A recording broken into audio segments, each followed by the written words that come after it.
ang 15 kabanata ng Gawa ng mga Apostol.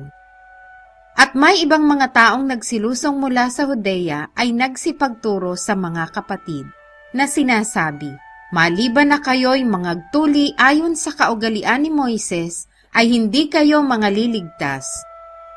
At nang magkaroon si Pablo at si Bernabe ng di kakaunting pagtatalo at pakikipagtuligsaan sa kanila, ay ipinasya ng mga kapatid na si Pablo at si Bernabe at ang ilan sa kanila ay magsiahon sa Jerusalem sa mga apostol at sa mga matanda tungkol sa suliraning ito. Sila nga palibhasa'y inihatid ng iglesia sa kanilang paglalakbay ay tinahak ang Phoenicia at Samaria na isinasaysay ang pagbabalik loob ng mga hentil at sila'y nakapagbigay ng malaking kagalakan sa lahat ng mga kapatid. At nang sila'y magsidating sa Jerusalem, ay tinanggap sila ng iglesia at ng mga apostol at ng mga matanda, at isinaysay nila ang lahat ng mga bagay na ginawa ng Diyos sa pamamagitan nila. Datapwat nagsitindig ang ilan sa sekta ng mga Fariseyong nagsisampalataya na nangagsasabi, kinakailangan sila'y tuliin at sa kanila'y ipagbiling ganapin ang kautusan ni Moises. At nangagkatipon ang mga apostol at ang mga matanda upang pag-usapan ang bagay na ito. At pagkatapos ng maraming pagtatalo, ay nagtindig si Pedro at sinabi sa kanila, mga kapatid, nalalaman ninyo na ng unang panahong nakaraan ay humirang ang Diyos sa inyo upang sa pamamagitan ng aking bibig ay mapakinggan ng mga hentil ang salita ng Ebanghelyo at sila'y magsisampalataya. At ang Diyos na nakatataho ng puso ay nagpatotoo sa kanila na sa kanila'y ibinigay ang Espiritu Santo na gaya naman ng kaniyang ginawa sa atin. At tayo'y hindi niya itinangi sa kanila na nilinis sa pamamagitan ng pananampalataya ang kanilang mga puso. Ngayon nga, bakit ninyo tinutukso ang Diyos na inyong nilalagyan ng pamatok ang batok ng mga alagad na kahit ang ating mga magulang ni tayo man ay hindi maaaring makadala? Datapwat naniniwala tayo na tayo'y mga liligtas sa pamamagitan ng biyaya ng Panginoong Hesus na gaya rin naman nila. At nagsitahimik ang buong karamihan at kanilang pinakinggan si Bernabe at si Pablo na nagsisipagsaysay ng mga tanda at ng mga kababalaghang ginawa ng Diyos sa mga hentil sa pamamagitan nila. At nang matapos na silang magsitahimik, ay sumagot si Santiago na sinasabi, mga kapatid, pakinggan ninyo ako. Sinaysay na ni Simeon kung paanong dinalaw na una ng Diyos ang mga hentil upang kumuha sa kanila ng isang bayan sa kaniyang pangalan.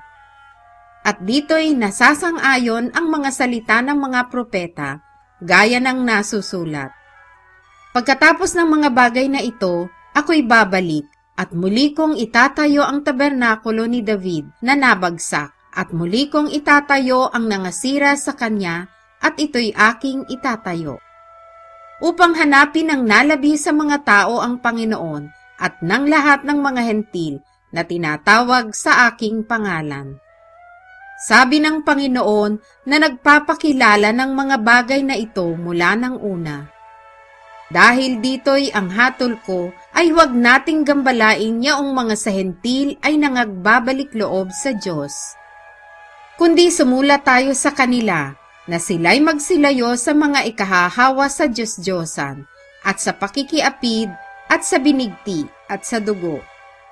Sapagkat si Moises mula ng unang panahon ay mayroon sa bawat bayan na nangangaral tungkol sa kanya, palibhasa'y binabasa sa mga sinagoga sa bawat Sabat. Nang magkagayoy minagaling ng mga apostol at ng matatanda, pati ng buong iglesia, na magsihirang ng mga tao sa kanilang magkakasama at suguin sa Antioquia na kasama ni Pablo at ni Bernabe, si Judas na tinatawag na Barsabas at si Silas na mga nangungulo sa mga kapatid. At nagsisulat sila sa pamamagitan nila, ang mga apostol at ang mga matanda, Mga kapatid, sa mga kapatid na nanga sa mga hentil sa Antioquia at Syria at Cilicia ay bumabati. Sapagkat aming nabalitaan na ang ilang nagsiali sa amin ay nangangbagabag sa inyo ng mga salita, na isininsay ang inyong mga kaluluwa, na sa kanila'y hindi kami nangag-utos ng anuman. Ay minagaling namin nang mapagkaisahan na magsihirang ng mga lalaki at suguin sila sa inyo, na kasama ng aming mga minamahal na si Bernabe at si Pablo, na mga lalaking nangag sa panganib ng kanilang mga buhay alang-alang sa pangalan ng ating Panginoong Hesukristo. Kaya nga sinugo namin si Judas at si Silas, na mangagsasaysay din naman sila sa inyo ng gayon ding mga bagay sa salita ng bibig. Sapagkat minagaling ng Espiritu Santo at namin na huwag kayong atangan ng lalong mabigat na pasanin, maliban sa mga bagay na ito na kinakailangan. Na kayo'y magsiilag sa mga bagay na inihain sa mga Diyos-Diyosan, at sa dugo, at sa mga binigti, at sa pakikiapid. Kung kayo'y mangilag sa mga bagay na ito, ay ikabubuti ninyo, paalam na sa inyo. Kaya nga nang sila'y mapayaon na, ay nagsilusong sa Antioquia, at nang matipon na nila ang karamihan, ay kanilang ibinigay ang sulat. At nang ito'y kanilang mabasa na, ay nangagalak dahil sa pagkaaliw.